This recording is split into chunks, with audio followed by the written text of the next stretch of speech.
তো মুসনাদে আহমদ ইবনে হাম্বল একটা হাদিস এসছে, ওমরে ফারুক রাদিয়াল্লাহু তাআলা আনহু এই হাদিসটা বর্ণনা করেন। তিনি বলেন যে আমরা একবার বিষ্ণু সাল্লাল্লাহু আলাইহি ওয়াসাল্লামের পাশে বসা, হঠাৎ সামি'না দাওয়িয়া সাউতিন নাহাল, মৌমাছির ভনভন ভনভন শব্দ শুনতে পেলাম, কিন্তু তাকিয়ে দেখি কোনো মৌমাছি নাই। তখন বুঝলাম যে রাসূল সাল্লাল্লাহু আলাইহি ওয়াসাল্লাম ওহী রিসিভ করছেন। কি রিসিভ করছেন? ওহী রিসিভ করছেন। ঠিকই রাসূল সাল্লাল্লাহু আলাইহি ওয়াসাল্লাম কিবলামুখী হলেন, ফাস্তাকবালাল কিবলা। অনেকক্ষণ তিনি চুপ করে গম্ভীর হয়ে বসে থাকলেন, ওহী রিসিভ করলেন।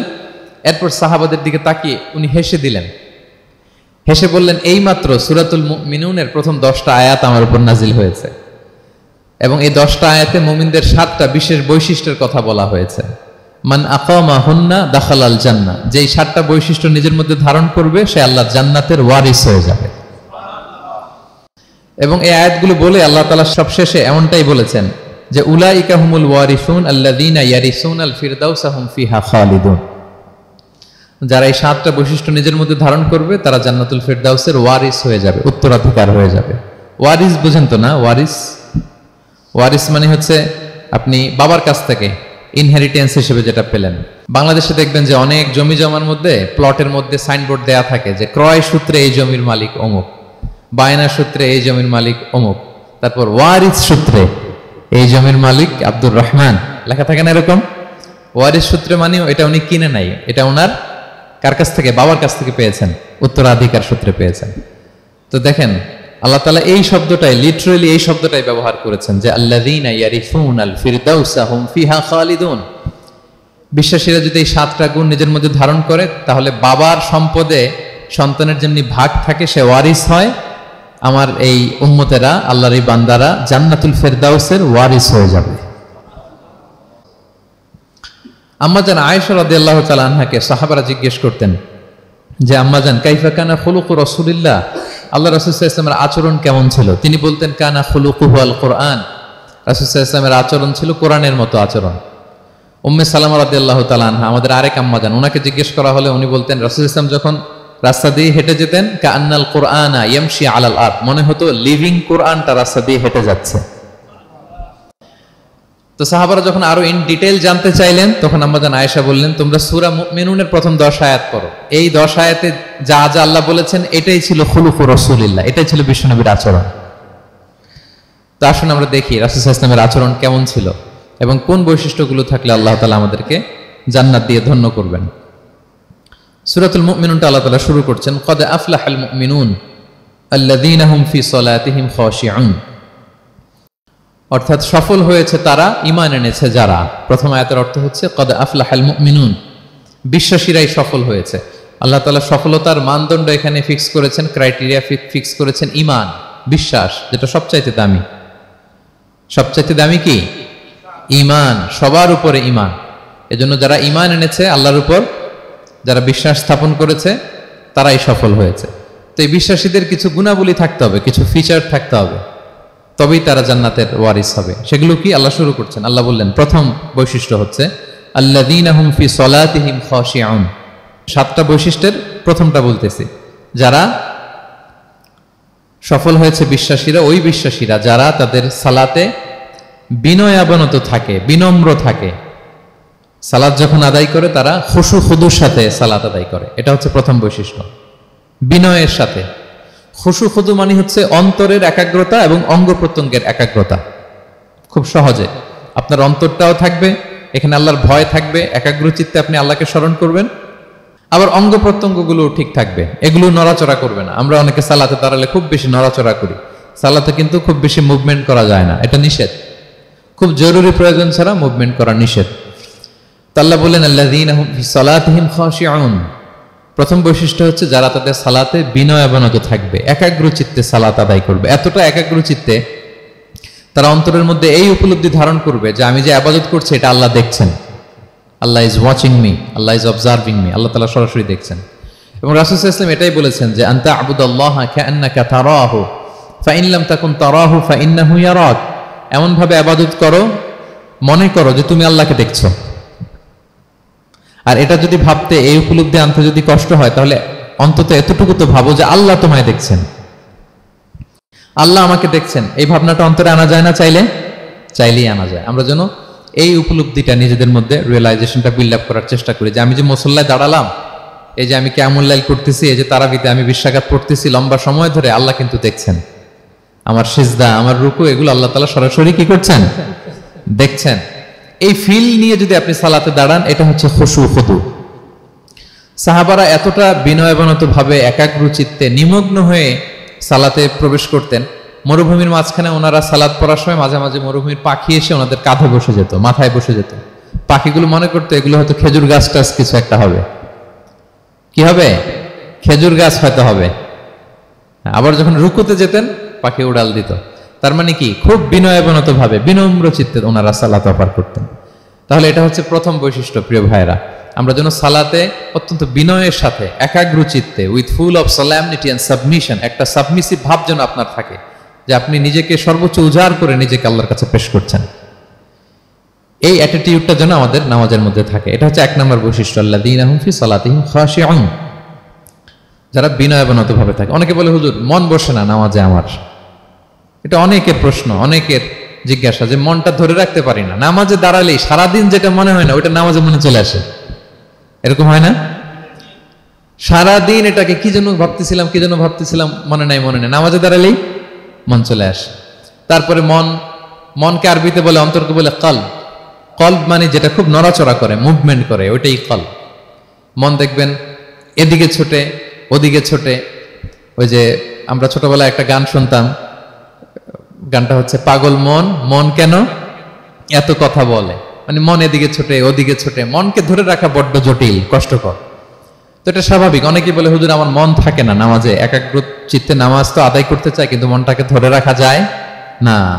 তো কিভাবে এই খুশু খুদু সাবমিসিভনেস আপনি কিভাবে বাড়াবেন, এটাও বিষ্ণু ইসলাম আমাদেরকে ইনস্ট্রাক্ট করেছেন, গাইড করেছেন।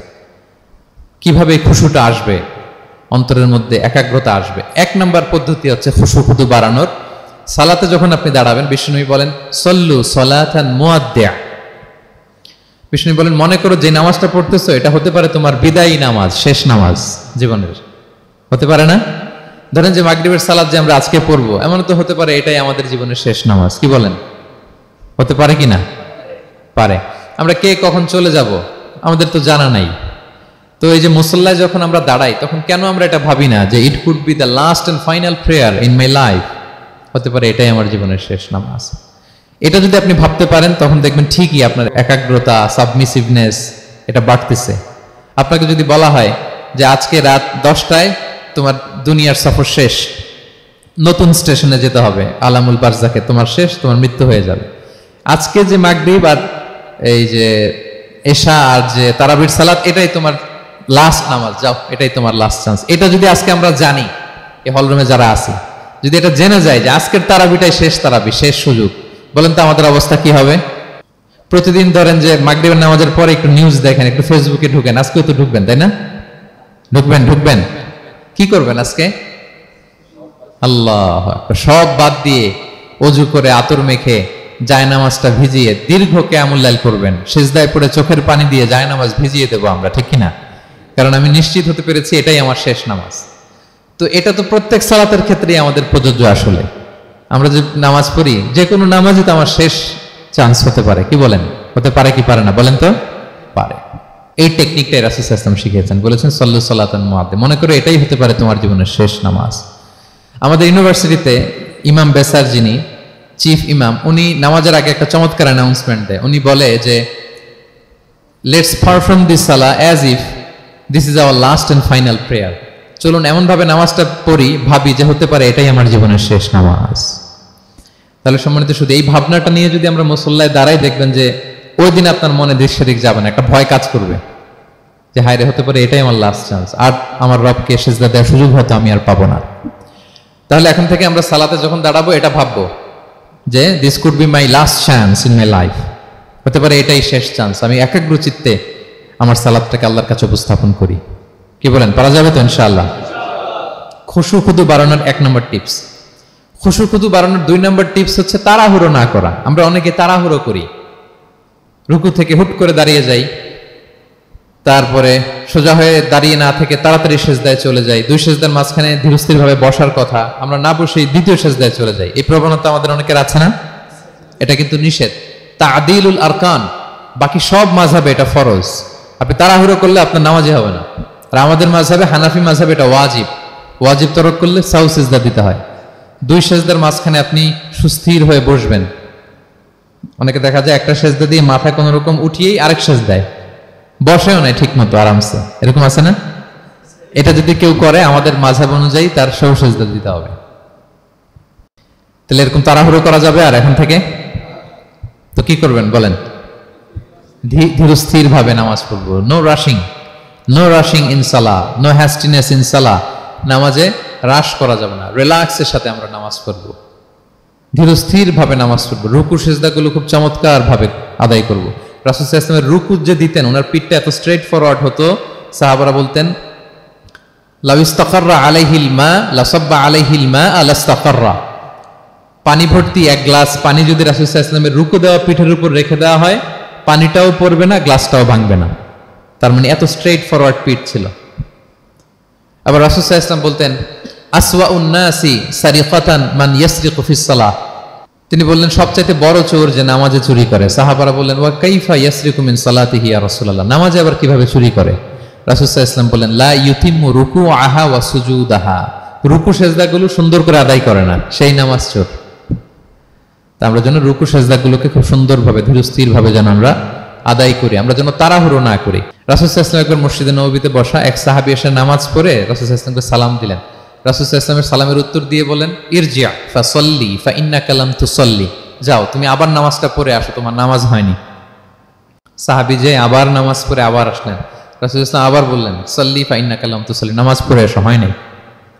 আবার গেলেন, আসলেন, আবার বললেন তুমি নামাজটা পড়ে আসো, হয়নি। এবার তো বেচারা কেঁদে দিয়ে বলে ইয়া রাসূলুল্লাহ লা উহসিনু মিন যালিক, এর চেয়ে ভালো পারি না আমি, আপনি আমাকে শিখিয়ে দেন। রাসূল সাল্লাল্লাহু আলাইহি ওয়াসাল্লাম তখন বললেন যখন নামাজে দাঁড়াবা ফাতিহা পড়বা আর একটা সূরা মেলাবা, ধীরস্থির ভাবে দাঁড়াবা। যখন রুকুতে যাবা হাত্তা তাতমাইন্না রাকিআন, ধীরস্থির ভাবে রুকু করবা। তুমি তাড়াহুড়ো করেছো, রুকু থেকে যখন সোজা হয়ে দাঁড়াবা ধীরস্থির ভাবে দাঁড়াবা, নাকি তাড়াহুড়ো করবেন? ধীরস্থির ভাবে দাঁড়াবেন, কয়েক সেকেন্ড দাঁড়াবেন, তাসবিহ পড়বেন, এরপরে সিজদায় যাবেন। যখন সিজদায় যাবা হাত্তা তাতমাইন্না সাজিদান, রিল্যাক্স। সালাতের মধ্যে কিভাবে থাকতে হবে? উইথ রিল্যাক্সেশন, রিল্যাক্সের সাথে তুমি সিজদা দিবা। দুই সিজদার মাঝখানে বসে আবার রিল্যাক্স, আবার তুমি ধীরস্থির ভাবে বসবা। এইভাবে পুরো সালাতটা প্রত্যেকটা রাকাত তুমি এভাবে আদায় করবে। তার মানে সালাতে তাড়াহুড়ো করতে বিষ্ণু ইসলাম নিষেধ করেছেন। এমনকি অনেক সময় আমরা রুকু পাবো না বলে দৌড়ে যে সালাতে অংশগ্রহণ করি, এটাও নিষেধ করেছেন। আমরা অনেক সময় এরকম করি না? মাগরিবের নামাজে রুজু করতেছি, ইমাম সাহেব ওয়াদ-দুহা ওয়াল-লাইলি ইযা সাজা, এই সূরাটা তো মুখস্থ, তো টের পাচ্ছি যে আমি এখন মুখ ধুইতেছি আর সূরা দোহা তো শেষ হয়ে যাবে, কোন রকম ওযু করে দৌড়ে যে অংশগ্রহণ করে যাতে রাকাতটা পায়, এটা নিষেধ করেছেন বিষ্ণু ইসলাম। এটা করবেন না। আপনি ধীরস্থির ভাবে ওযু করবেন, ধীরস্থির ভাবে যাবেন, তাড়াহুড়ো করবেন না। আপনি কার সামনে যাচ্ছেন? মালিকুল আমলাক, রাজাধিরাজ, আরশের অধিপতি। আপনি তাড়াহুড়ো করে গেলে তো আপনি হাঁপাতে হাঁপাতে অস্থির হয়ে যাবেন, ব্রেথ ইন ব্রেথ আউট করতে করতে। ধীরস্থির ভাবে যাবেন, অংশগ্রহণ করবেন। রাসূল সাল্লাল্লাহু আলাইহি ওয়াসাল্লাম বলেন ইদা উকিমাতিস সালাতু ফালা তা'তুহা তাসআউন, নামাজ শুরু হয়ে গেলে দৌড়ে দৌড়ে যে অংশগ্রহণ করবে না। আলাইকুম বিসাকিনা, ধীরস্থির ভাবে যে অংশগ্রহণ করবে। ফামা আদরাকতুম ফাসাল্লু, ধীরস্থির ভাবে যে যতটুকু পাও অতটুকুই পড়ো। ওমা ফাতাকুম ফাআতিমু, যেটা ছুটে যায় নিজে পরে দাঁড়িয়ে আদায় করে নাও। সুবহানাল্লাহ বিহামদি, কত সহজ করে দিয়েছেন। তাহলে সালাতে তাড়াহুড়ো করা যাবে? প্রিয় ভাইরা বলেন তো, তাড়াহুড়ো করা যাবে? আর আজকে থেকে না, আমরা তাড়াহুড়ো করবো না, আমরা ধীরস্থির ভাবে যে সালাতে অংশগ্রহণ করবো, তাহলে আপনার খুশু খুদু বাড়বে। দুইটা টিপস গেল। 3 নাম্বার হচ্ছে জামাতে সালাত আদায় করতে হবে, তাহলে আপনার একাগ্রতা বাড়বে। সলাতুল জামাআতি তাফদুলু সলাতাল ফাযি বি27 দারাজা, একাকী নামাজ পড়লে যে সওয়াব, জামাতে পড়লে 27 গুণ বেশি সওয়াব। জামাতে পড়বেন। রাসূল সাল্লাল্লাহু আলাইহি ওয়াসাল্লাম সবসময় জামাতে সালাত পড়তেন। ইন্তেকালের আগেও এই সালাতের ব্যাপারে তিনি আমাদেরকে ওসিয়ত করেছেন, বলেছেন আসসালাতু আসসালাত ওয়া মা মালাকাত আইমানুকুম। ইন্তেকালের আগ মুহূর্ত, এখনই রূহ কবজ হবে, এর আগে উনি কি বলেছেন? সালাত, উম্মতেরা সালাত, নামাজ, নামাজ যেন নষ্ট না হয়। উমর ফারুক রাদিয়াল্লাহু তাআলা আনহুর সময়ে একজন অগ্নি উপাসক ছিল, তার নাম আবু লুলু আল মাজুসি। উনি মুগীরা ইবনে শু'বা রাদিয়াল্লাহু তাআলা আনহু নামে এক সাহাবীর দাস ছিলেন, মুকাতাব দাস। কন্ট্রাক্ট ছিল যে এত টাকা দিলে তাকে আজাদ করা হবে। তো এই অগ্নি উপাসক মাজুসে এসে ওমরে ফারুককে বলে, খলিফাতুল মুসলিমিন, আমার মালিক সাহাবী মুগিরা আমার কাছে প্রতিদিন অনেক টাকা চার্জ করে। উনি বললেন, তাই নাকি? কত চার্জ করে? বলে যে এত চার্জ করে। তো বলতেছে, আচ্ছা তুমি তাহলে কি কাজ করো, কি কাজ জানো? বলে যে আমি খঞ্জর বানাতে জানি, ছুরি, ছোট ছুরি আর কি। বলতেছে, ওরে আল্লাহ, যারা খঞ্জর বানাতে জানে তারা তো অনেক টাকা মেক করে, সেই হিসাবে তো মুগিরা বেশি চার্জ করে না, অল্পই চার্জ করছে। সে ইনসাফপূর্ণ চার্জই করেছে। কিন্তু এই আবু লুলু আল মাজুসির এই কথাটা পছন্দ হয় না, সে রাগান্বিত হয়ে গেল, হয়ে বলে, ওমর, সবার ক্ষেত্রে তুমি নরম আর আমাকে তুমি কঠিন নিয়ম শেখাও না, দাঁড়াও তোমাকে আমি দেখাচ্ছি। মনে মনে বলতেছে এটা। রেগে মেগে সে বাড়িতে এসে আজকে একটা খঞ্জর বানাইছে, দুই মুখ খঞ্জর, ওয়া মাকবাদাতুহু ফি ওয়াসাতি, এটার হ্যান্ডেলটা মিডলে, এদিকেও মাথা ওদিকেও মাথা, এটা ধার করে প্রতিদিন বিষ মাখায় এটাতে। আর মনে মনে বলে, ওমর দাঁড়াও তোমাকে আজকে আমি দেখাবো। তো ওমরে ফারুককে আল্লাহ তাআলা স্বপ্নে দেখিয়েছেন যে একটা লাল মোরগ ওনাকে 3টা ঠোকর মেরেছে। উনি সাহাবাদের কাছে বলেছেন যে আমি স্বপ্নে দেখেছি একটা লাল মোরগ আমাকে 3টা ঠোকর মেরেছে। তো সে খঞ্জরকে ধার দিয়ে একদিন ফজরের নামাজে, ওয়াকানু ইউসাল্লুনা বিগালাস, ওনারা খুব অন্ধকার থাকতে ফজরের নামাজ পড়তো। সে বুরনুস, এক ধরনের জুব্বা যেটার মাথা আছে, ওটা পরে হুডির মতো আর কি, হুডি চেনেন তো না, হুডির মতো একটা জুব্বা পরে সে অন্ধকারে, সে তো আসলে অমুসলিম, সাহাবাদের সাথে পিছনে দাঁড়াইছে নামাজের ভান করার জন্য, আর এই খঞ্জরটা নিয়ে গেছে সাথে। ওমরে ফারুক ফজরের সালাত শুরু করলেন, প্রথম রাকাত শেষ করলেন, দ্বিতীয় রাকাতের জন্য যখন দাঁড়াইছেন তখনই সে প্ল্যান মাফিক খঞ্জর বের করে ওমরে ফারুকের পেটের মধ্যে 3বার স্টেবিং করলেন, আঘাত করলেন। করার সাথে সাথে ওমরে ফারুক উল্টে পড়ে গেলেন আর বললেন, কাতালানি আল কালব, কোনো এক কুকুর আমাকে আঘাত করেছে। তো সাহাবার ওমরে ফারুককে ধরলেন, আর এই অগ্নি উপাসক এই খঞ্জর নিয়ে কাতারের মাঝখান দিয়ে দুই দিকে খঞ্জর চালাতে চালাতে যাচ্ছিলেন। যে সাহাবাই ধরে সেই আঘাতপ্রাপ্ত হয়ে ওখানে 7 থেকে 10 জন স্পট ডেথ, জায়গায় মারা গেছে। পরে এক সাহাবী নিজের জামা খুলে তার গায়ে ছুঁড়ে মারছে, তখন সে ওইটাতে পেঁচিয়ে পড়ে গেছে। যখন বুঝে গেছে যে আমাকে ধরে ফেলবে, সে সুইসাইড করে ফেলছে, নিজেকে নিজে মেরে ফেলছে। তো ওমরে ফারুক তো বেহুশ, ওনাকে নিয়ে যাওয়া হলো, পিছন থেকে একজন নামাজের ইমামতি করলেন। তো ওমরে ফারুক রাদিয়াল্লাহু তাআলা আনহু হুশ ফিরে পেলেন। হুশ ফিরে পাওয়ার পরে দিনের বেলা যখন হুশ আসলো ওনার, সবাই চারদিকে বসা, যে হায় হায় আমাদের আমিরুল মুমিনিনের কি জানি কি হয়। হুশ ফিরার পরে ওনার মুখের প্রথম কথাটা ছিল, আসাল্লান নাস, মানে আমার নেতৃত্বে যে ফজরের সালাতটা শুরু হয়েছিল এটা কি ঠিকঠাক শেষ হয়েছিল? সুবহানাল্লাহ পড়বেন না? আচ্ছা বলেন তো, এই মুহূর্তে আমরা কি করতাম? ওনাকে যে স্টেবিং করছে, চিকিৎসক এসে দুধ দেয়, দুধ পেট দিয়ে বেরিয়ে যায়, নাবিজ দেয়, নাবিজ বের হয়ে যায়, মানে উনি ইন্তেকাল করবেন, এটা বোঝাই যাচ্ছে। এমন কঠিন পরিস্থিতিতে আমরা যদি হসপিটালে হুশ ফিরে পেতাম, আমরা কি বলতাম বলেন দেখি? কে কি বলতেন? কে মারছে, আমারে বাঁচানো যায় কিনা, মাউন্ট এলিজাবেথে নিয়ে চলো, সিঙ্গাপুরে অথবা বামরুন গ্রেডে নিয়ে চলো, আমেরিকাতে নিয়ে চলো, অথবা আমার তো ওখানে ব্যাংক ব্যালেন্স আছে, আমি তো মরে যাবো, আমার ছেলেগুলার কি হবে, হ্যাঁ আমার মেয়েগুলার কে দেখবে, এগুলো ছিল আমাদের কনসার্ন। তো ওমর ফারুক জানতেছেন যে উনি পৃথিবী থেকে বিদায় নিচ্ছেন, একটু হুশ ফিরে পাইছেন। হুশ ফিরে পাওয়ার পরে প্রথম কথাটা ছিল, আসাল্লান নাস, লোকেরা কি নামাজ পড়েছিল? আল্লাহু আকবার। তাহলে এটা কত গুরুত্বপূর্ণ ইবাদত, কিভাবে এই সালাতকে সাহাবারা অফার করতেন। তো খুশু খুদুর সাথে যদি আমরা সালাত অফার করতে চাই, আমাদেরকে জামাতে পড়তে হবে। একাকি পড়লে দেখবেন মনে দিকে যায়, ওদিকে যায়, কয় রাকাত পড়ছি ভুলে যাই, এরকম হয় না? একাকি পড়তে গেলে এটা করা যাবে না, জামাতে পড়তে হবে। সালাতে কি কি বলতেছেন এগুলোর অর্থ বুঝে যদি সালাত অফার করেন, তাইলে আপনার সালাতে মনোযোগ থাকবে। সুবহান রাব্বিয়াল আলা, সুবহান রাব্বিয়াল আযীম, এর অর্থ কি? সূরা ফাতিহা যে প্রতিদিন পড়ি, কি সুন্দর প্রার্থনা সূচক বাক্য, এর অর্থ কি? আল্লাহ সকল প্রশংসা তোমার, আল্লাহ তুমি দয়াময় মেহেরবান, আল্লাহ তুমি বিচার দিবসের মালিক, যেদিন তোমার আরশের ছায়া ছাড়া কোনো ছায়া থাকবে না। নবীদের যে পথে চালিয়েছে ওই পথে আমাদেরকে চালাও, যারা ভ্রান্ত হয়েছে, যারা তোমার ক্রোধের শিকার হয়েছে ওই পথে আমাদেরকে চালিও না। কি চমৎকার চমৎকার কথামালা দিয়ে আমরা এই দোয়াগুলো পড়ি। আমরা অর্থ বুঝি না বলে আমাদের হৃদয়েও টাচ করে না, ঠিক কিনা? দেখবেন আরব শায়েকরা যখন কিয়ামুল লাইল করে, তারাবির সালাত পড়ায়, অনেক অনেক আয়াতে ওনারা ডুকরে ডুকরে কেঁদে ওঠে আওয়াজ করে। কারণ কি? জাহান্নামের আয়াত, আযাবের আয়াত, পূর্ববর্তী উম্মত যে ধ্বংস হয়েছে, কিভাবে ওদেরকে বিকট আওয়াজ দিয়ে, গ্রাউন্ড সাউন্ড গ্রেনেড দিয়ে ধ্বংস করা হয়েছে, বন্যা দিয়ে ধ্বংস করা হয়েছে, কিভাবে এদেরকে বাতাস দিয়ে নাস্তানাবুদ করে দেওয়া হয়েছে, এগুলো যখন পড়ে ওনারা কাঁদে। আযাবের আয়াত আসলে কাঁদে, জান্নাতের আয়াত আসলে সাবলীল কণ্ঠে তেলাওয়াত চালিয়ে যায়। এর কারণ কি বলেন? অর্থ বুঝে। তা আমরা যেন সালাতে অর্থ বুঝে সালাত অফার করার চেষ্টা করি, পাশাপাশি সালাতের সুন্নাহগুলো যেন আমরা পড়ি। সালাতের যে সুন্নাহ আছে, সুনানুস সালাহ, এগুলো যেন আমরা পড়ি, মনোযোগ আরো বাড়বে। সানাগুলো পড়বেন, ফাতিহা শেষে আওয়াজ করে আমিন বলবেন, অথবা ফিসফিসি কণ্ঠে আমিন বলবেন। বিষ্ণু ইসলাম বলেন, ইদা আম্মান আল ইমামু ফাআমিনু, ইমাম আমিন বললে তোমরাও আমিন বলো, কারণ এই মাত্র একটা দোয়া করা হয়েছে। সূরা ফাতিহাটা কি? একটা দোয়া। ইদা ওয়াফাকা তামিনুকুম তামিনাল মালাইকাতি গুফিরা লাহু মা তাকাদ্দামা মিন যামবিহি ওয়া মা তাআখার। রাসূল সাল্লাল্লাহু আলাইহি ওয়াসাল্লাম বলেছেন, ইমাম যখন আমিন বলে তোমরাও তখন আমিন বলো, কারণ তোমরা যখন আমিন বলো ফেরেশতারাও আমিন বলে। আর তোমাদের আমিন আর ফেরেশতাদের আমিন যখন একসাথে হয়ে যায়, তোমাদের পূর্বের সব গুনাহ আল্লাহ মাফ করে দেয়। এটা আমিন বলা সুন্নাহ, বলবেন। নামাজ বাঁধার পরে সুন্নাত নামাজে, নফল নামাজে সানাগুলো পড়বেন, কত চমৎকার অর্থবোধক সানা আছে। আমরা তো শুধু সুবহানাকাল্লাহুম্মা বিহামদিকা ওয়া তাবারাকা ইসমুকা ওয়া তাআলা জাদ্দুকা শুধু এটাই পড়ি।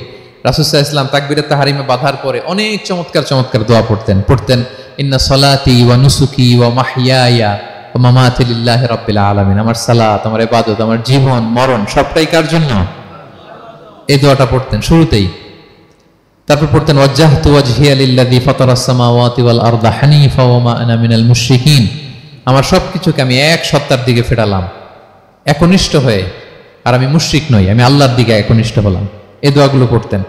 আল্লাহুম্মা বাঈদ বাইনি ওয়া বাইনা খাতায়ায়া কামা বাআদতা বাইনাল মাশরিকি ওয়াল মাগরিব। আল্লাহুম্মা নাক্কিনি মিন খাতায়ায়া কামা ইউনাক্কা আস-সাওবুল আবয়াদু মিনাদ দানাস। আল্লাহুম্মা আগসিল খাতায়ায়া বিল মাই ওয়াস সালজি ওয়াল বারাদ। এগুলো সানা, এগুলো যে সানা আমরা জানিই না। সানা মানে হচ্ছে প্রশংসা সূচক কথা। আমরা শুধু সুবহানাকাল্লাহুম্মা বিহামদিকা এতটুকুই পড়ি। রাসূল ইসলাম বলতেন, আল্লাহ আমার আর আমার গুনার মাঝে এতটুকু দূরত্ব করে দাও, পূর্ব থেকে পশ্চিম যত দূর, আমার আর আমার গুনার বোঝার মাঝে এতটুকু দূরত্ব তুমি করে দাও। সাদা কাপড় যেমনি ধুয়ে ফকফকা করা হয়, আল্লাহ আমাকে তুমি গুনামুক্ত করে এরকম ফকফকা সাদা বানিয়ে দাও, শুভ্র বানিয়ে দাও।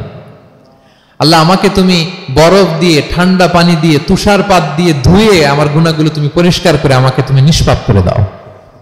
এগুলো বলে এরপরে আলহামদুলিল্লাহ রাব্বিল আলামিন সূরা ফাতিহা শুরু করতেন। সালাম ফিরানোর আগে বিষ্ণু সাল্লাল্লাহু আলাইহি ওয়াসাল্লাম দোয়া মাসুর পড়তেন। কত চমৎকার মাসুর দোয়া আছে। আবার বিষ্ণু বলতেন, লা ইউসাল্লিমান্না আহাদুকুম হাত্তা ইয়াতাআওয়াযা আন আরবা মিন আযাবিল কবর, মিন আযাবি জাহান্নাম, মিন ফিতনাতিল মাহইয়া ওয়াল মামাত ওয়া মিন ফিতনাতিল মাসিহিদ দাজ্জাল। আমার কোন উম্মত যেন সালাম ফিরানোর আগে এই চারটা জিনিস থেকে পানাহ চাওয়া ছাড়া যেন সালাম না ফিরায়। একটা কি? আল্লাহ তুমি জাহান্নামের আযাব থেকে বাঁচাও, আল্লাহ তুমি কবরের আযাব থেকে বাঁচাও, আল্লাহ জীবন মরণের ফিতনা থেকে বাঁচাও, আল্লাহ তুমি দাজ্জালের ফিতনা থেকে বাঁচাও। পড়ে না আমিন? তো এত এঙ্গেজমেন্ট যদি আপনার নামাজে থাকে, আপনার মন এদিক সেদিক যাবে? হ্যাঁ, আপনি অর্থ খেয়াল করতেছেন, আযাবের আয়াত আসলে আপনি অশ্রুসিক্ত হচ্ছেন, আপনি দোয়ায়ে মাসুর পড়ছেন, আপনি সানা পড়ছেন, আপনি দীর্ঘ সময় কিয়ামুল লাইল করতেছেন, আপনার মনে এদিক সেদিক ছুটবে? বলেন তো ছুটবে না।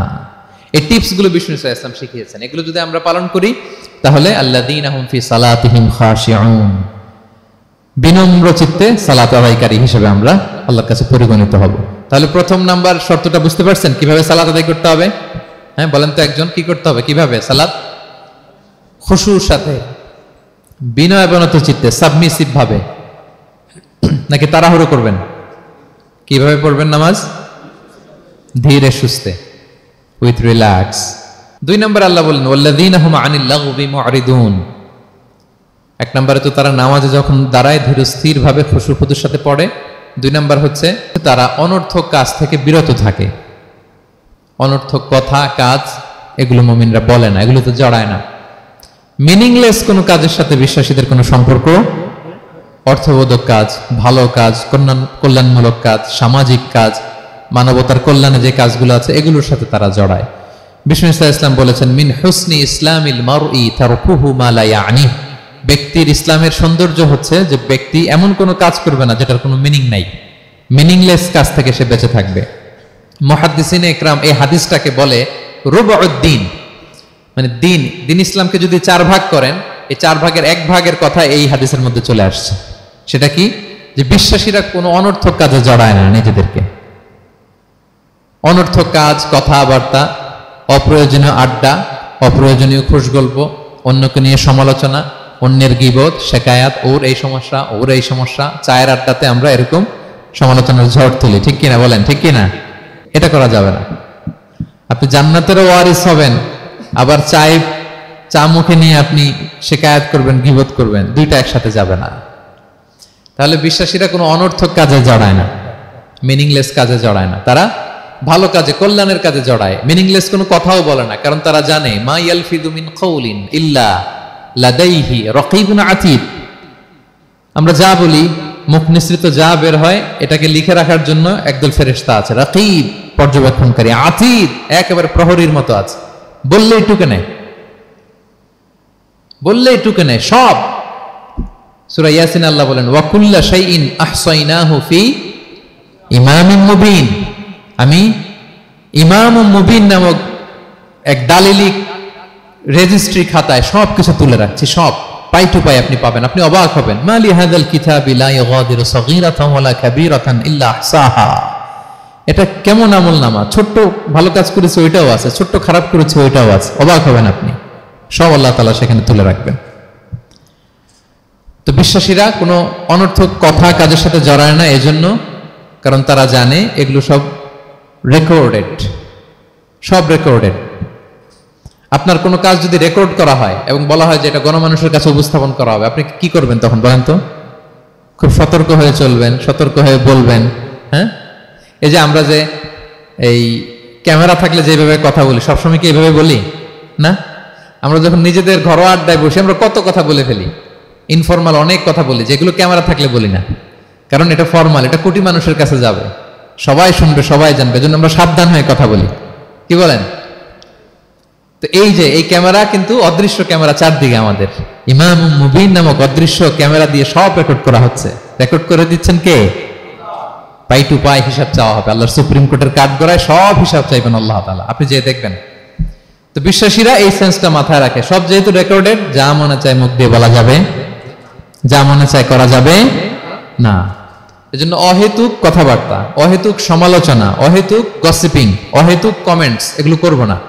এখন সোশ্যাল মিডিয়ার যুগে দেখবেন যে কমেন্টসের বন্যা বয়ে যায়, যার যেটা মনে চায়, কারণ ধরার কেউ নাই, দেখার কেউ নাই, বলার কেউ নাই, যা মনে চায় লিখতে থাকে। হ্যাঁ, বিশাল একজন বড় মাপের লোক, তার ওখানে যে লিখতেছে যা মনে চায়, গালি গালাজ, ওনাকে অ্যাডভাইস দেওয়া, নাসিহাত দেওয়া ইচ্ছে মতো। বিশ্বাসীরা এটা করে না, তারা অনর্থক কোনো কাজে জড়ায় না, এবং কেউ জড়াতে চাইলেও তাকে স্পেস দেয় না। একদল আছে দেখবেন যে আপনি আজে বাজে কাজে জড়ান না, এটা আবার অনেকের ভালো লাগে না, তো তারা এসে আপনাকে জড়াতে চাবে, তর্ক করবে, আপনার সাথে ডিবেট করবে, পায়ে পাড়া দিয়ে ঝগড়া করবে, এরকম আছে না নাই?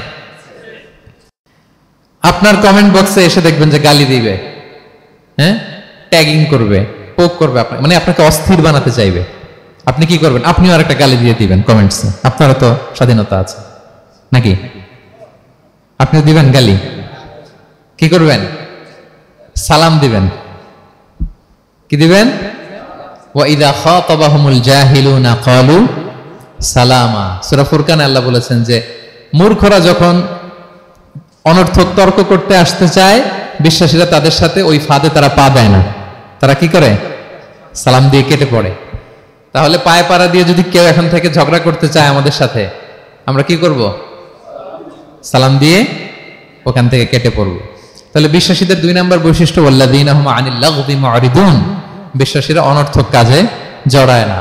3 নম্বর হচ্ছে ওয়াল্লাযীনা হুম লিযাকাতি ফাইলুন, বিশ্বাসীরা তাদেরকে যদি আল্লাহ তাআলা ধন সম্পদ দিয়ে সমৃদ্ধশালী করে, তারা যাকাত দেয়।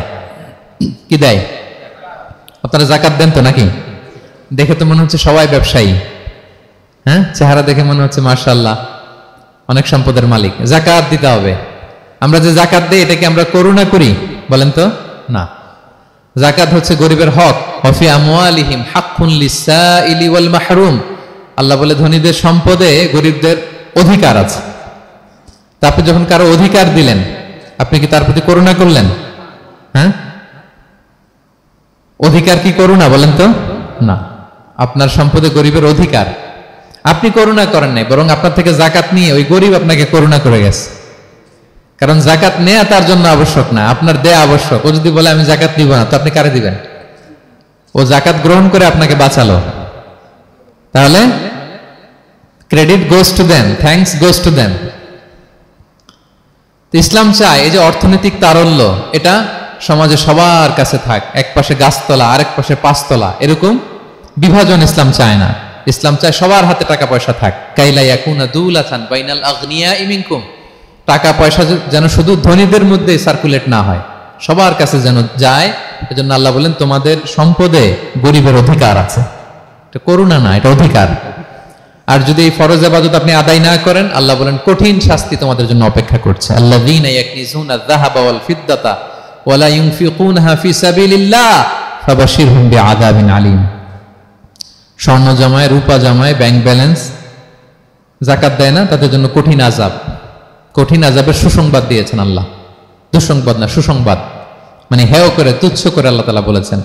ছেলে ইংরেজি পরীক্ষায় ফেল করছে, মা বলে ফেল করছে না, পড়াশোনা তো নাই, তোমার বাবা আসুক, এমন মাইট দিবে, মাইট দিলে মজা টের পাবা। আচ্ছা বলেন তো, মাইট দিলে কি মজা লাগে না ব্যথা লাগে? কিন্তু মা কি বলছে? মজা টের পাবা, মানে ওরে তুচ্ছ করে তাচ্ছিল্য করে বলছে, মায়ের তীব্রতা বোঝানোর জন্য বলছে যে এমন মাইট দিবে, টের পাবা, দাঁড়াও, তোমার বাবা আসুক আজকে ঘরে। আল্লাহ ওইটাই বললেন, এই সম্পদগুলোকে লোহার খুন্তি বানিয়ে জাহান্নামের আগুনে পোড়ানো হবে। 3 জায়গায় সাকা দেওয়া হবে, ফি তুকুয়া বিহা জিবাহুহুম, কপালে, পাজরে, পিঠে। আর বলা হবে হাযা মা কানাস্তুম, এগুলো তুমি জমায় রাখছিলা, দাও নাই মানুষকে। Bank balance, FDR, fixed deposit, price bond, এটা সেটা দাও নাই তুমি। আর হাদিসে এসেছে সোজা আন আকরা, টেকো সাপ হবে, মোস্ট ভেনোমাস স্নেক। সাপের মাথায় কিন্তু চুল গজায়, জানেন? সাপের মাথায় পশম আছে, কিন্তু যেই সাপের যেটা বেশি বিষাক্ত, এটার মাথায় পশমও থাকে না বিষের কারণে। এরকম সাপ ওই সম্পদগুলো সাপ হয়ে ছোবল মারবে আর বলবে আনা মালুক, আমি তোমার প্রাইস বন্ড, আমি তোমার ব্যাংক ব্যালেন্স, আমাকে খাওয়ার জন্য তো রাখছিল, আজকে উপভোগ করো। আল্লাহু আকবার, আল্লাহ আমাদেরকে হেফাজত করুক। সো যাদের সম্পদ আছে আমরা যেন যাকাত দেই, হিসেব করে করে যেন দেই। আপনাদের স্ত্রীদের যাদের অর্নামেন্টস জুয়েলারি আছে, তারা যেন তাদের সম্পদের যাকাত দেয়। 25 গ্রাম যদি সোনা থাকে বা 595 গ্রাম যদি রূপা থাকে, অথবা এই পরিমাণ সম্পদ থাকে, ভাবিরাও যাকাত দিতে হবে। এটা ইন্ডিভিজুয়াল ইবাদত। আপনার যাকাত আপনার, ভাবির যাকাত ভাবির। আপনি চাইলে টাকা দিয়ে হেল্প করতে পারেন, কিন্তু ওনারও হিসাব করতে হবে, এবং এটা কম্পালসারি, দিতেই হবে, দিতেই হবে। তাহলে ওয়াল্লাযীনা হুম লিয-যাকাতি ফাঈলুন, 4 নাম্বার হচ্ছে তারা যাকাত দেয়। 5 নাম্বার 6 নাম্বার আল্লাহ এক আয়াতে বলে ফেলেছেন, ওয়াল্লাযীনা হুম লিআমানাতিহিম ওয়া আহদিহিম রাউন, বিশ্বাসীরা আমানতের হেফাজত করে আর কথা দিলে কথা রাখে। 5 নাম্বার হচ্ছে আমানতের খেয়ানত করে না বিশ্বাসীরা, কারণ আমানতের খেয়ানত করে এটা মুনাফিকের আলামত। ইযা তুমিনা খানা, বিষ্ণু বললেন মুনাফিকদের বৈশিষ্ট্য হচ্ছে ওদের কাছে আমানত রাখলে ওটা আর পাওয়া যায় না পরে। এমন লোক আছে না সমাজে, আমানত রাখলে আর পাওয়া যায় না। তারা কি মুমিন না মুনাফিক বলেন তো? ইন্নাল্লাহা ইয়া'মুরুকুম আন তুআদ্দুল আমানাতি ইলা আহলিহা, আল্লাহ বলেছেন যার আমানত তাকে বুঝিয়ে দাও। বিষ্ণু ঈসা ইসলামকে মক্কার লোকেরা 2টা উপাধি দিয়েছিল, এক হচ্ছে আস-সাদিক, 2 হচ্ছে আল আমিন। সাদিক মানে সত্যবাদী। কারা দিয়েছিল? ঘোর শত্রুরা, অপোজিশন পার্টি, তারা উপাধি দিয়েছে। একটা হচ্ছে সাদিক মানে কি, আরেকটা হচ্ছে আল আমিন, বিশ্বস্ত। এতটা বিশ্বস্ত যে বিষ্ণু ঈসা ইসলাম মক্কা থেকে মদিনায় যেদিন হিজরত করতে যাবেন, আমানতের জিনিসগুলো উনি আলী রাদিয়াল্লাহু তাআলা আনহুর কাছে রেখে গিয়েছিলেন। এত এত আমানতের সম্পদ ওনার ঘরে ছিল। এই ডিপোজিট বুঝিয়ে দিতে আলী রাদিয়াল্লাহু তাআলা আনহুর টানা 3 দিন সময় লেগেছে, মক্কাবাসীদের আমানত বুঝিয়ে দিতে। সো যার আমানতদারিতা নাই তার ঈমান নাই। বিষ্ণু বলেছেন লা ঈমানা লিমান লা আমানাতা লা, যার আমানতদারিতা নাই ওর ঈমানই নাই। এবং আমানত ধ্বংস হয় এটা কিয়ামতের আলামত। ইযা দুইয়াতিল আমানাতু ফান্তাযিরিস সাআ, যখন আমানত নষ্ট হবে তোমরা কিয়ামতের অপেক্ষা করো। এখন বলেন তো আমাদের সমাজে আমানতের কি অবস্থা? খুবই খারাপ। আল্লাহু আকবার। আমানতটা কিন্তু এই যে এই ভাই আমাকে 2000 রিঙ্গিট রেখে বলছে আগামী মাসে এটা আমি নিব, একটু রাখেন, শুধু এইটাই আমানত না। আল্লাহ আপনাকে যে পুরো সম্পদ দিয়েছেন এটা আমানত। আপনার ব্যবসা প্রতিষ্ঠান এটা আল্লাহর দেয়া আপনার কাছে আমানত। আপনার ছেলে আছে, মেয়ে আছে, স্ত্রী, তারা আল্লাহর দেয়া আমানত আপনার কাছে। আপনার নেম, আপনার ফেম, আপনার পাওয়ার, আপনার নলেজ, এগুলো আল্লাহর দেয়া আমানত। আপনি দেশের প্রধানমন্ত্রী, পুরো দেশটা আপনার কাছে আমানত, ঠিক কিনা? এই আমানতের ব্যাপারে জিজ্ঞেস করা হবে। বিশ্বাসীদের বৈশিষ্ট্য, তারা আমানতকে হেফাজত করে, আমানত রক্ষা করে, আমানতের খেয়ানত তারা কোশ্চিনকালেও করে না। 6 নম্বর হচ্ছে ওয়া আহদিহিম রাউন, বিশ্বাসীরা কথা দিলে কথা রাখে, তারা ওয়াদার খেলাফ করে না। ওয়াদার খেলাফ করাও কিন্তু মুনাফিকের আলামত। ওয়া ইদা ওয়াদা আখলাফা, ওয়াদা দিলে মুনাফিকরা এটা খেয়ানত করে, তারা কথা দিয়ে কথা রাখে না। এবং আপনি কাউকে কথা দিয়ে যদি না রাখেন, এরকম প্রত্যেকটা প্রমিস, কমিটমেন্টের ব্যাপারে আপনি জিজ্ঞাসিত হবেন। আল্লাহ বলেন ওয়া আউফু বিল আহদি ইন্নাল আহদা কানা মাসউলা, কথা দিলে কথা রাখো। ছেলে মেয়েদের কথা দিলে কথা রাখবেন, বন্ধু বান্ধবদেরকে কথা দিলে কথা রাখবেন, স্ত্রীকে কথা দিলে কথা রাখবেন। প্রমিস দিলে এটা রাখতে হবে, কারণ এ ব্যাপারে জিজ্ঞেস করা হবে। নবীদের মধ্যে ইসমাঈল আলাইহিস সালাম ওয়াদা রক্ষার ব্যাপারে খুব বেশি সোচ্চার ছিলেন, সব নবীরাই ছিলেন, উনি বেশি সোচ্চার। এজন্য আল্লাহ বলেন ওয়াজকুর ফিল কিতাবি ইসমাঈল ইন্নাহু কানা সাদিকাল ওয়াদি ওয়া কানা রাসূলান নাবিয়্যা। উনি ছিলেন সাদিকাল ওয়াদ, প্রতিশ্রুতি রাখতেন। এক লোকের সাথে ওনার কথা হলো যে আগামীকাল বিকেলে ওনারা দেখা করবেন। ইসমাঈল সাল্লাম বিকেলবেলা আগামীকাল যে এক গাছের নিচে কমিটমেন্ট ছিল যে অপেক্ষা করলেন, কিন্তু ওই লোক আসে নাই, ভুলে গেছে। ইসমাঈল সাল্লাম ভাবলেন আজকে ভুলে গেছে, মনে হয় আগামীকাল আসবে, আগামীকাল আমি যাব। এরপরের দিন আল্লাহ নবী ইসমাইল যে ওই লোকের জন্য ওখানে হাজির, কিন্তু ওই লোক ওই দিনও আসে নাই। ইসমাইল সাল্লাম বললেন মনে হয় এরপরের দিন আসবে। ইসমাইল সাল্লাম এরপরের দিনও যায় হাজির। এভাবে একদিন দুই দিন না, টানা 30 দিন উনি আসরের পরে ওই গাছের নিচে ওই লোকের জন্য অপেক্ষা করেছেন। কারণ ইন্নাল আহদা কানা মাসউলা, কথা দিলে কথা রাখতে হবে। তো এখন আমরা কথা দিয়ে কথা রাখি তো নাকি? রাখেন রাখেন, সবাই বলেন এই চেষ্টা করতে হবে, রাইট? কথা দিলে আমরা যেন কথা রাখি। সব শেষে 7 নম্বর আল্লাহ বললেন ওয়াল্লাযীনা হুম আলা সালাওয়াতিহিম ইউহাফিজুন, বিশ্বাসীরা তাদের সালাত হেফাজত করে। একটু খেয়াল করে দেখেন, 7টা গুণের প্রথমটাও কি নিয়ে? সালাত নিয়ে, আবার শেষটাও। তার মানে কি বোঝা গেল? এটা বেশি গুরুত্বপূর্ণ না কম গুরুত্বপূর্ণ? সব নষ্ট হতে পারে, মুমিনের নামাজ নষ্ট হতে পারে, নামাজকে হেফাজত করতে হবে। হাফিজু আলা সালাওয়াত, আল্লাহ বললেন তোমাদের নামাজগুলোকে তোমরা হেফাজত করো। আগের যুগের উম্মতেরা সিনাগোগে না গেলে ইবাদত করতে পারতো না, চার্চে না গেলে ইবাদত করতে পারতো না, কিন্তু আমরা মসজিদেও নামাজ পড়তে পারি, বাইরেও পড়তে পারি। 5টা বিশেষ বৈশিষ্ট্য আল্লাহ তাআলা বিশ্বনবী সাল্লাল্লাহু আলাইহি ওয়াসাল্লামকে দিয়েছিলেন। এর মধ্যে একটা হচ্ছে জুইলাত লি আল আরদু কুল্লুহা মাসজিদান ওয়া তাহুরা, আল্লাহ আমার জন্য পুরো জমিনটারে মসজিদ বানাই দিয়েছে। পুরো জমিন, আপনি ফ্লাই করতেছেন, বিমানে পড়তে পারবেন, আপনি সাগরে আছেন, জাহাজে পড়তে পারবেন, আপনি বিকেলবেলা মাঠে আছেন, ওযু থাকলে আল্লাহু আকবার বলে দাঁড়ায় যাবেন, বন্ধুদেরকে নিয়ে যে কোনো জায়গায় নামাজ পড়া যায়, ঠিক কিনা? এই নামাজ নিয়ে কোনো এক্সকিউজ চলবে না। No excuse will be granted that day. দাঁড়িয়ে পড়তে পারেন না, বসে পড়তে হবে। বসে পারেন না তো শুয়ে পড়তে হবে। শুয়ে পারেন না তো ইশারায় পড়তে হবে। ওযুর জন্য পানি নাই তো তায়াম্মুম করে পড়তে হবে, ঠিক কিনা? হাফিজু আলা সালাওয়াত, সালাতের ব্যাপারে সচেষ্ট হও, কারণ এটা প্রথম হিসেব চাইবেন আল্লাহ। আল্লাহ বলেন আউয়ালু মা ইউহাসাবু বিহিল আবদু ইয়াউমাল কিয়ামাতি আস-সালাহ, কিয়ামতের সর্বপ্রথম হিসেব হবে নামাজের। আওয়াজ করে বলেন কিসের? ফা ইন সালুহাত সালুহা সাইরু আমালি, নামাজের হিসেব যদি সহজ হয় সব সহজ, আর নামাজের হিসেব যদি গন্ডগোল হয় পুরো আমল নামায় গন্ডগোল লেগে যাবে। প্রিয় ভাইরা, তাই আমরা যেন সালাতের ব্যাপারে যত্নবান হই, আমরা যেন খুশু খুজুর সাথে সালাত পড়ি, আমরা যেন অনর্থক কথাবার্তা কাজ থেকে যেন বেঁচে থাকি। আল্লাহ যাদেরকে আমাদেরকে সম্পদ দান করেছেন, আমরা যেন ফরজ যাকাতটুকু আদায় করি, আমরা যেন আমানতের ব্যাপারে সাবধান হই, সচেতন হই, আমানতকে যেন রক্ষা করি, আমরা যেন কথা দিলে কথা রাখি, এবং যে কোনো মূল্যে আমরা যেন সালাতকে হেফাজত করি। আমাদের সব মিস হতে পারে। কাজকে আমরা বলবো যে নামাজ আছে, নামাজকে বলা যাবে না আমার কাজ আছে, ঠিক কিনা বলেন? আওয়াজ করে বলেন ঠিক কিনা? কাজকে কি বলবো আমরা? নাকি নামাজকে বলবেন আমার একটু কাজ আছে? না, আমরা যেন সালাতের ব্যাপারে যত্নশীল হই, সচেতন হই। এই যে 7টা গুণের কথা বললাম, যারা এটার উপর আমল করবে, যারা এটা নিজের মধ্যে ধারণ করবে, আল্লাহ বলেন উলাইকা হুমুল ওয়ারিসুন, এরা ওয়ারিস, আল্লাযীনা ইয়ারিসুনাল ফিরদাউসা হুম ফিহা খালিদুন, তারা জান্নাতুল ফিরদাউসের ওয়ারিস হয়ে যাবে।